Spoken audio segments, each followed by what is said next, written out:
Cinema ನಟ ನಟಿಯರ ಜೀವನ ಅಂತ ಅಂದರೆ ಅದೊಂಥರ ಭಾಳ ಕಲರ್ಫುಲ್ ಆಗಿರುತ್ತೆ, ಇಂಟೆನ್ಸ್ ಆಗಿರುತ್ತೆ, ಸದಾ ಜನಗಳ ಒಂದು ಫೋಕಸ್ ಅಟೆನ್ಷನ್ ಎಲ್ಲ ಅವ್ರ ಮೇಲೆ ಇರುತ್ತೆ. ಈಗ ಅದು ಅಮ್ಮ ಅವ್ರು ಬದುಕಿದ್ದ ರೀತಿ ಇರಬಹುದು, ಅಥವಾ ಈಗ ಶಿವರಾಜ್ ಕುಮಾರ್ ಅವ್ರಿಗೆ ಹಿಂಗಾಯಿತು ಅನ್ನೋವಂಥದ್ದು, ಅಥವಾ ಪುನೀತ್ ಅವರು ನಮ್ಮನ್ನಾಗಲ್ದಾಗ ಎಲ್ಲ ಇಡೀ ಕರ್ನಾಟಕ ಮಿಡೀತು ಆ ವಿಚಾರಗಳಿಗೆ, ಈ ಎಲ್ಲ ವಿಚಾರಗಳಿಗೆ ಎಲ್ಲರ ಮನಸ್ಸಲ್ಲಿ ಅಯ್ಯೋ ನಮ್ಮನೆ ಜನಗಳಿಗೆ ನಮಗೆ ಆಯ್ತೇನೋ, ಮನೆಯಲ್ಲಿ ಒಂದು ಪ್ರಾಣ ಹೋಯ್ತು ನಾವು ಕಳ್ಕೊಂಡು ಅನ್ನುವಂಥ ಭಾವನೆ ಇದು. ಯಾಕಂದರೆ ಎಷ್ಟೋ ವರ್ಷಗಳಿಂದ ಪರದೆಗಳ ಮೇಲೆ ಅವ್ರನ್ನ ನೋಡಿ ನೋಡಿ ನೋಡಿ ನೋಡಿ ಅದು ಮನದಟ್ಟಾಗಿ ಮನದಾಳದಲ್ಲಿ ಇಳಿದ್ಬಿಟ್ಟಿರುತ್ತೆ. ಈ ವಿಷಯ ಏನಾಗುತ್ತೆ ಮನುಷ್ಯನಿಗೆ ಸದಾ ಕಾಲ ಸ್ಮೃತಿನಲ್ಲಿ ಹಂಗೆ ಇರುತ್ತೆ. ಸ್ವಲ್ಪ ಇನ್ನು ಹೀಗಾಯ್ತಾ, ಹೌದಾ ಹೌದಾ. ಆಮೇಲೆ ಪುನೀತ್ ಅವ್ರನ್ನ ನೀವು ತಗೊಂಡ್ರೆ ಅಕಾಲಿಕ ಮರಣ, ಆಮೇಲೆ ಅನಿರೀಕ್ಷಿತವಾದ ಮರಣ, ಆಮೇಲೆ ವಿಸ್ಮಯ, ಆಮೇಲೆ ಇದನ್ನು ನಾವು ಸ್ವೀಕರಿಸಲೇಬೇಕಾಗಿರುವಂಥ ಒಂದು ಮಹಾ ದುರಂತದ ಪರಿಸ್ಥಿತಿ ಅದು.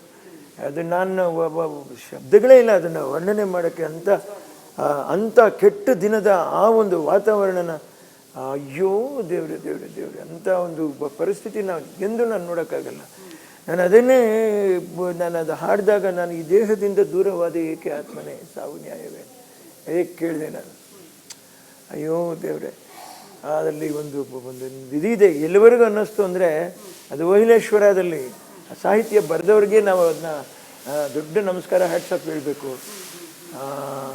ಅದು ಹೇಳ್ತಾರೆ, ಶಿವನಾಮ ಒಂದೇ ಒಂದು ಅಮರ ಜೀವಿಗೆ, ಪ್ರಾಣೇಶ ಪ್ರಾಣಜ್ಯೋತಿ ಮರಳಿತಾರೆಯ ಮರಳಿತಾರೆಯ ಮರಳಿ. ಎಲ್ಲರ ಲೈಫು ಇಷ್ಟೇ ಅಂತ ನಾವು ಇಷ್ಟೇನೆ ರೀ, ಇಷ್ಟೇನೆ. ನಾನು ಹೇಳಕ್ಕೆ ಇಷ್ಟಪಡ, ನನ್ನ ತಾಯಿಯವ್ರು ಒಂದು ಮಾತು ಹೇಳೋರು, ಬಹುಶಃ ತಂದೆ ತಾಯಿ ಯಾಕೆ ಮುಖ್ಯ, ಬಹುಶಃ ಅವರು ಅಕಾಲಿಕ ಮರಣನ ತಪ್ಸೋರು ಅವರೇನೆ. ಅವ್ರು ಇದ್ದಿದ್ರೆ ತಪ್ಸೋರು. ಖಂಡಿತ ಖಂಡಿತ. ನಾನು ಒಂದು ದಯವಿಟ್ಟು ಬೇಜಾರು ಮಾಡ್ಕೊಂಬಿಡ್ರಿ. ನನ್ನ ತಾಯಿಯವರು ನಾನೇ ಫಂಕ್ಷನ್ ಹೋಗ್ಬೇಕು ಏನಾದರೂ ಮಾಡಬೇಕು ಅಂದಾಗ ಜೊತೆಯಲ್ಲಿ ನೀವು ಕೂತ್ಕೊಂಡು ಏನು ತಿನ್ಬೇಕು ಏನು ಬಿಡಬೇಕು, ಇಲ್ಲಿಂದ ಏನು ಬೇಕು ಇಲ್ಲಿ ತೊಗೊಳ್ಬೇಕು, ಇಲ್ಲ ಆ ಥರದ್ದು ಇದಕ್ಕೆ ಹೋಗಬೇಡ ಅಂತ ಹೇಳ್ತಿರಿದ್ರು. ಖಂಡಿತ ಇದೆ, ಖಂಡಿತ. ಯಾಕಂದರೆ ನನ್ನ ಅಂದಾಜಲ್ಲಿ ನಾನು ಪುನೀತ್ ಅವರಿಗೆ ದೇವರು ಎಲ್ಲವನ್ನೂ ಕೊಟ್ಟಿದ್ದು. ಅಂದರೆ ಎಲ್ಲರೂ ಅವ್ರ ಮನೆಯೇ ಬಂದು ತಿನ್ಕೊಂಡು ಉಣ್ಕೊಂಡು ಹೋಗ್ಬೋದಾಗಿತ್ತು. ಒಂದು. ಎರಡನೇದು, ಅವ್ರಿಗೆ ಆರೋಗ್ಯಕರವಾದ ಆಹಾರ. ಈಗ ನಾವೇನು ಹೇಳ್ತಾ ಇದ್ದೀವಿ, ಈಗ ನನ್ನ ತಾಯಿಯವರು ಸದಾಕಾಲ ನನಗೆ ಒಳ್ಳೆ ಊಟ ಮಾಡಿಸ್ತಾ ಇದ್ರು. ಯಾಕೆ ನನ್ನ ತಾಯಿಯವ್ರನ್ನ ಮತ್ತೆ ಮತ್ತೆ ನೆನ್ಸ್ಕೊತೀನಿ ಅಂದರೆ, ಪುಡಿಯೆಲ್ಲ ಬರ್ಕೋಕಂದ ಅಂತ ಹೇಳ್ಬಿಟ್ಟು ಹೇಳಿದ್ರು. ಪುಡಿಯೆಲ್ಲ ಬರ್ಕೊ ಅಂತ. ಪುಡಿಗಳನ್ನೆಲ್ಲ ಬರ್ಕೊಂಡೆ ನಾನು. ಇವತ್ತು ನಾನು ಊಟ ಮಾಡುವಾಗ ನನ್ನ ತಾಯಿಯವ್ರ ನೆನಪಾಗೋಗುತ್ತೆ ರೀ, ನೀನು ಇದನ್ನು ಹೇಳ್ಕೊಡ್ಲಿ ಬದುಕಿ ಏನಮ್ಮ ಪ್ರಯೋಜನ ಅಂತ ಹೇಳ್ಬಿಟ್ಟು. ನಿಮ್ಗೆ ಈಗ ಮೊನ್ನೆ ಶಿವಣ್ಣ ಅವ್ರಿಗೆ ಹೀಗಾಗಿದೆ ಅಂತ ಗೊತ್ತಾದ ತಕ್ಷಣ ನಿಮ್ಗೆ ಸುದ್ದಿ ಯಾವಾಗ ಬಂತು ಹುಷಾರಿಲ್ಲ ಅಂತ? ಅಯ್ಯೋ ಅವ್ರು ಆ ಥರ ಅಂತಂತ ಹೇಳಿದ್ರು. ಅಯ್ಯೋ ನಾನು ಕೂಗಾಡ್ಬಿಟ್ಟೆ ರೀ, ಇಲ್ಲೇ ಕೂತ್ಕೊಂಡು ಅಯ್ಯೋ ಅಂತ ಎದೆ ಹೊಡ್ಕೊಂಡ್ಬಿಟ್ಟೆ ರೀ. ನಾನು ತಡ್ಕೊಳಕ್ಕಾಗಲಿಲ್ಲ. ಇಲ್ಲ, ಭಾರಿ ಕಷ್ಟ ರೀ ಇದು, ಜೀರ್ಣಿಸ್ಕೊಳಕ್ಕಾಗಲ್ಲ. ಹೆಂಗೆ ಜೀರ್ಣಿಸ್ಕೊಳಕ್ಕಾಗತ್ತೆ ನೋಡಿ. ಸ್ಪರ್ಧೆ, ಏಳು ಬೀಳು, ಕೋಪ ಸಂತೋಷ, ಸುಖ ದುಃಖ, ಇವು ಎಲ್ಲೂ ಅಕ್ಕಪಕ್ಕದಲ್ಲಿ ಹೋಗ್ತಾನೆ ಇರ್ತವೆ. ಆದರೆ ಇದ್ರ ಮಧ್ಯೆ ಇರುವಂಥದ್ದು ಪ್ರಾಣ ಒಂದೇನೆ. ಅಯ್ಯೋ ಆರೋಗ್ಯ ಅಯ್ಯೋ ಹಿಂಗಾಗೋಗ್ಬಿಟ್ರೆ ನಮ್ಮ ಗತಿ ಏನಪ್ಪ ಇನ್ನು ಮುಂದೆ ಅನ್ನುವಂಥದ್ದೇ. ಗತಿ ಏನಪ್ಪ ಅಂದ್ರೆ ಅದೇ ಸತ್ಯ. ಯಾರೋ ನಮ್ಗೆ ಇಲ್ದಿರೋ ಹೋಗ್ಬಿಟ್ರೆ ಕಣ್ಣು ಮುಂದೆ ನಾಳೆ ಬಂದವ್ರು ನಿಂತು ಮಾತಾಡೋಕ್ಕಿಲ್ಲ ಅಂದಮೇಲೆ ಇಲ್ಲಿ ನಾವು ಬಾಳಿ ಏನು ಪ್ರಯೋಜನ ಅಂತ ಅನಿಸ್ಬಿಡ್ತು ನಮ್ಗೆ. ಪುನೀತ್ ಹೋದಾಗಲೇ ನಮ್ಗೆ ಏನು ಅನಿಸ್ಬಿಡ್ತು, ಇಲ್ಲಿ ಯಾಕೆ ಬಂದ್ವಿ ನಾವು ಅನಿಸ್ಬಿಡ್ತು. ಬಂದ್ವಿ ನಶ್ವರತೆ ಕಾಡ್ತು. ಭಾಳಕ್ಕೆ ಬಂದ್ವಿ. ನಾನು ಇಡೀ ಶಿವಣ್ಣವ್ರ ಕುಟುಂಬಕ್ಕೆ ನಾನೇನು ಹೇಳ್ತಾ ಇದ್ದೀನಿ ಅಂದರೆ, ನಮ್ಮ ತಾಯಿಯವರ ಒಂದು ಆಶೀರ್ವಾದ ಸದಾಕಾಲ ಅವ್ರಿಗೆ ಇದ್ದೇ ಇರುತ್ತೆ. ಯಾವ ಆತಂಕನೂ ಬೇಡ, ಯಾವ ಯೋಚನೆನೂ ಬೇಡ. ಅವರು ಕ್ಷೇಮವಾಗಿ ಹೋಗಿ ಲಾಭವಾಗಿ ವಾಪಸ್ ಬಂದು ಮತ್ತೆ ಅವರು ಭಾಗ್ಯವಂತರಾಗಿ ಮತ್ತೆ ಅವರು ಅಭಿನಯಿಸಲಿ, ಮತ್ತೆ ಅವರು ಸಂತೋಷವಾಗಿರಲಿ. ಹೇಗೆ ಟ್ರೀಟ್ ಮಾಡ್ತಾ ಇದ್ರು ಶಿವಣ್ಣ ಎಲ್ಲ ಬಂದಾಗ? ಹಿಂದಿನ ಮೆಮೊರೀಸ್? ಅಯ್ಯೋ ಹಿಂದಿನ ಮೆಮೊರೀಸ್. ಅಮ್ಮ ಅಡುಗೆ ಮಾಡ್ಕೊಂಡೇ ಹೋಗೋರು. ನೀವು ಸುಮಾರು ಇವ್ರ ಹತ್ರ ಕೇಳಿರ್ತೀರ ನೀವು. ಅಮ್ಮ ಅಡುಗೆ ಮಾಡ್ಕೊಂಬರೋರು, ನಮ್ಗೆ ಊಟ ಕೊಡೋರು ಶೂಟಿಂಗ್ ಇರೋ ಟೈಮ್ನಲ್ಲೆಲ್ಲ ಅಂತ. ಹಾಗೆ ಅಡುಗೆ ಮಾಡಿ ಕಳಿಸಿದಾರಮ್ಮ. ಶಿವಣ್ಣ ಇಲ್ಲಿ ಬಂದಾಗ ಕೇಳಿದ್ರು, ಮೀನು ಸಾರು ಇಲ್ವಾ, ಮೀನು ಸಾರು ಇಲ್ವಾ. ಅದೇ ಮನೇಲಿ ಅದೇ ಅಮ್ಮ ತಲೆ ಚಚ್ಕೊಂಡ್ಬಿಟ್ರು, ಅಯ್ಯೋ ನಾನು ಅಡುಗೆ ಮಾಡಿಲ್ವ ಶಿವಣ್ಣ ಬಂದಾಗ ಅಂತ ಹೇಳ್ಬಿಟ್ಟು. ಸರಿ ಅವ್ರು ಬರಲಿ, ಬಂದಮೇಲೆ ಅಮ್ಮವ್ರ ಪುಡಿ ಎಲ್ಲ ಇಟ್ಟಿದ್ದೀರಾ, ಮಾಡ್ಬಿಟ್ಟು ಅಡುಗೆ ಮಾಡಿ ತಗೊಂಡೋಗಿ ಕೊಡೋಣ ಅವ್ರಿಗೆ. ಸೊ ನಿಮ್ಗೆ ಬರತ್ತಾ ಅದೆಲ್ಲ ಈಗಲೂ ರೆಸಿಪಿ? ನಮ್ಗಿದೆ ಮನೇಲಿ, ಅಮ್ಮ ಹೇಳ್ಕೊಟ್ಟಿದ್ದಾರೆ.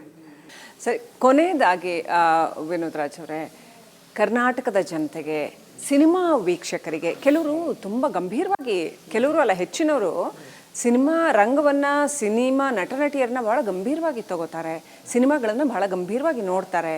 ಪಾಪ ಲೈಫಿಗೆ ಒಂದು ಪರ್ಸ್ಪೆಕ್ಟಿವ್ ಸಿಗುತ್ತಾ ಅಲ್ಲೆಲ್ಲಾದರೂ ಅಂತ ಹುಡುಕ್ತಾರೆ. ಸರಿ ಅಲ್ಲ, ತಪ್ಪು ಅಂತ ನಾನು ಹೇಳ್ತಿಲ್ಲ ಅದನ್ನು. ನಮ್ಮ ವೀಕ್ಷಕರಿಗೆ, ಯಾಕಂದರೆ ಹಾಗೆ ಬಾಳಿ ಬದುಕಿದ್ರು ಈ ಹಿರಿಯ ನೀವೆಲ್ಲರೂ ಏನು ಅಮ್ಮಯಿಂದ ಹಿಡಿದು ಎಲ್ಲರೂ ಆ ತಲೆಮಾರಿನ ನಟ ನಟಿಯರೆಲ್ಲ ಅವರು ಜೀವನದಲ್ಲೂ ಗ್ರೌಂಡೆಡ್ ಆಗಿದ್ದರು, ಚಿತ್ರರಂಗದಲ್ಲೂ ಗ್ರೌಂಡೆಡ್ ಆಗಿದ್ದರು. ಒಂದು ಉದಾಹರಣೆಯಾಗಿ ಚೆನ್ನಾಗಿ ಬಾಳಿ ಬದುಕಿದ್ರಪ್ಪ, ಖುಷಿ ಇದೀವಪ್ಪ ನಂಗೆ. ಸೊ ಇವತ್ತು ನೀವು ಒಬ್ಬ ನಟನೂ ಆಗಿ, ಒಬ್ಬ ಕೃಷಿಕನೂ ಆಗಿ, ಜೀವನದ ಎಲ್ಲ ಮಗ್ಗುಲುಗಳನ್ನು ನೋಡಿದವರು ಆಗಿ ಜನಕ್ಕೆ ಏನು ಹೇಳೋದಕ್ಕೆ ಬಯಸ್ತೀರಾ? ಒಂದು ನೆಮ್ಮದಿಯ ಬದುಕಿಗೆ ಏನು ಸಂದೇಶ ಕೊಡೋಕ್ಕೆ ಬಯಸ್ತೀರಾ? ಏನು ನೆಮ್ಮದಿಯ ಬದುಕಿಗೆ, ನೆಮ್ಮದಿ ಅನ್ನುವಂಥದ್ದು ನಮ್ಮ ಹತ್ರನೇ ಇದೆ. ಅದು ವೈಮನಸ್ಯ ಅನ್ನೋದು ನಮ್ಮ ಹತ್ರನೇ ಇದೆ. ಎಲ್ಲವೂ ಎಲ್ಲ ರಸಗಳು ತುಂಬಿರುವಂಥ ಈ ಜೀವ, ಅದು ಯಾವುದನ್ನು ಬೇಕು ಅಂತ ಕಂಟ್ರೋಲ್ ಮಾಡ್ತಕ್ಕಂಥದ್ದು ಈ ಮೆದುಳು, ಬ್ರೈನು, ತಿಳುವಳಿಕೆ.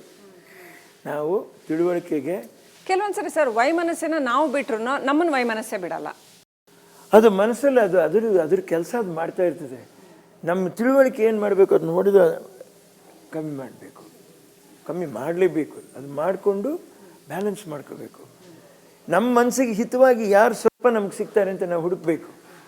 1-2 ಜನರ ಹತ್ರ ನಾವು ಮಾತಾಡಿ ಕಮ್ಮಿ ಆಗುತ್ತೆ. ನೀವೆಷ್ಟು ದೇವಸ್ಥಾನಕ್ಕೆ ಹೋದ್ರು, ಇನ್ನೊಂದು ಮಾಡಿದ್ರು, ಇದೇ ಸರಿ ಇಲ್ಲ ಅಂದರೆ ಅಲ್ಲಿ ಹೋಗಿ ಏನು ಮಾಡೋಕ್ಕಾಗಲ್ಲ. ಸೊ ದೇವಸ್ಥಾನ ಇಲ್ಲೇ ಇದೆ, ಇಲ್ಲೇ ಇದೆ. ಒಂದು ನಗುವಲ್ಲಿ ಸಾವಿರಾರು ಕೆಲಸ. ನಾ ಗಾಡಿ ಓಡಿಸ್ಕೊಂಡು ಹೋಗ್ತೀನಿ, ಸಡನ್ನಾಗಿ 2 ವೀಲರ್ ಒಂದು ಝುಂಗ್ ಅಂತ ಹಿಂಗೆ ಕಟ್ಕೊಟ್ಟು ಹಿಂಗೆ ನಿಂತ್ಕೋತಾರೆ. ಆಯ್ತಪ್ಪಾಜಿ ಹಿಂಗೆ ಹೋಗ್ಲಿ, ನಾನು ನೀನೇ ಹೇಳಿ ಹಂಗೆ ಹೋಗ್ತೀನಿ. ಅವ್ನು ಬಿಟ್ಟು ನಗ್ತಾನೆ, ಭಯ ಅಲ್ಲ ನೀವು ಯಾರಿಗೂ. ಯಾರು ಚೆನ್ನಾಗಿದ್ದೀರಾ ಸರ್ ಅಂತಾನೆ. ಓ ಕಣಪ್ಪ, ನೀ ಯಾವ ರೂಟ್ ತೋರಿಸ್ತೆ ಆ ರೂಟ್ಗೆ ಹೋಗ್ತೀನಿ, ಎಲ್ಗೋಗ್ಲಿ ಹೇಳಪ್ಪ ಅಂತೇಳಿ. ಈ ಬಿಕಮ್ಸ್ ಇದು. ನಾನು ಇನ್ನೊಂದು ಮಾತಾಡಿ ಹೋಗೋ ಅಂತಂತೇಳಿ ಹೋಗಲ್ಲಿ ಅದ ನೆಕ್ಸ್ಟ್ ರೇಂಜ್ ಅದೇ ತಾನೆ. ಎವ್ರಿ ಆಕ್ಷನ್ ನಮ್ಗಿಂತ ಜೋರಾಗಿ ಅಂತಾರೆ as an equal and opposite reaction. Newton's. So ನೆಮ್ಮದಿ ಮನಸ್ಸಲ್ಲೇ ಇದೆ. ನಾನು ಜನಗಳಿಗೆ ಏನು ಹೇಳ್ತಾ ಇದ್ದೀನಿ, ಯಾವುದನ್ನು ಭಾರಿ ದೊಡ್ಡದಾಗಿ ತಿಳ್ಕೊಬೇಡಿ, ಯಾವುದನ್ನು ಇಲ್ಲಿ ಏನೂ ಇಲ್ಲ ಅಂತಲೂ ತಿಳ್ಕೊಬೇಡಿ. ನಿಮ್ಮ ಹತ್ರ ಏನಿದೆಯೋ, ನಿಮ್ಮ ಮನೆ, ನಿಮ್ಮ ತಂದೆ ತಾಯಿ, ನಿಮ್ಮ ವಾತಾವರಣ, ನಿಮ್ಮ ಸ್ನೇಹಿತರು, ನಿಮ್ಮ ಬದುಕು, ನೀವು ನಿಮ್ಮ ಮನೆಗೆ ನೀವೇ ಸೂಪರ್ ಸ್ಟಾರ್. ಓಕೆ, ನೀವಿದ್ದೀರಾ, you think I am not an anchor, I am a super star of the TV. You are a super star, that's all. When you think that you are depressed, ಇಲ್ಲ ನಾನು ಒಂದು ಸ್ವಲ್ಪ inferior, ಅವರು ಒಂಥರ ಇದ್ದಾರೆ, ಆವಾಗ ಏನಾಗುತ್ತೆ, ನ್ಯಾಚುರಲ್ ಆಗಿ ನಿಮ್ಮಲ್ಲೇ ಆ ಗಿಲ್ಟ್ ಬಿಲ್ಡ್ ಆಗುತ್ತೆ. ಅದನ್ನು ತೆಗೆದು ಬಿಸಾಕ್ಬಿಟ್ಟು I am the best, first I am the best, ಆಮೇಲೆ ನೋಡೋಣ. ವಂಡರ್ಫುಲ್. ಓಕೆ, ಒಟ್ಟಾರೆ ವೀಕ್ಷಕರೇ, ಸಮಚಿತ್ತ, ಸಮಭಾವ, ಸಮಾಧಾನ, ಸಂತೋಷ, ಇದು ಎಲ್ಲವೂ ಕೂಡ ನಾವು ವಿನೋದ್ ರಾಜ್ ಅವರಲ್ಲಿ ಸ್ಪಷ್ಟವಾಗಿ ನೋಡ್ತಾ ಇದ್ದೇವೆ. ಅದು ಅವರ ಬದುಕಲ್ಲಿರೋದ್ರಿಂದ ಅವರ ಮುಖದಲ್ಲೂ ಕೂಡ ರಿಫ್ಲೆಕ್ಟ್ ಆಗ್ತಾ ಇದೆ, ಅವರ ಭಾವನೆಗಳಲ್ಲೂ ಕೂಡ ರಿಫ್ಲೆಕ್ಟ್ ಆಗ್ತಾ ಇದೆ. ಇವತ್ತು ಕನ್ನಡ ಚಿತ್ರೋದ್ಯಮ ಒಂದು ಸ್ವಲ್ಪ ಎಲ್ಲೋ ಒಂದು ಕಡೆ ಅದಕ್ಕೆ ಸಮತೋಲನ ತಪ್ಪಿದೆಯೇನೋ ಅನ್ನೋ ರೀತಿನಲ್ಲಿ ಇದೆ. ಒಂದು ಸ್ವಲ್ಪ ಕಾರ್ಮೋಡದ ವಾತಾವರಣ ಕವಿದಿದೆ ಕನ್ನಡ ಚಿತ್ರೋದ್ಯಮಕ್ಕೆ ಅನ್ನೋ ರೀತಿನಲ್ಲಿ ಇದೆ. ಮತ್ತೆ ಚೇತರಿಸ್ಕೊಳ್ಳುತ್ತೆ ಅನ್ನೋ ಆಶಾಭಾವನ ವಿನೋದ್ ರಾಜ್ ಅವರು ಎಕ್ಸ್ಪ್ರೆಸ್ ಮಾಡಿದ್ದಾರೆ.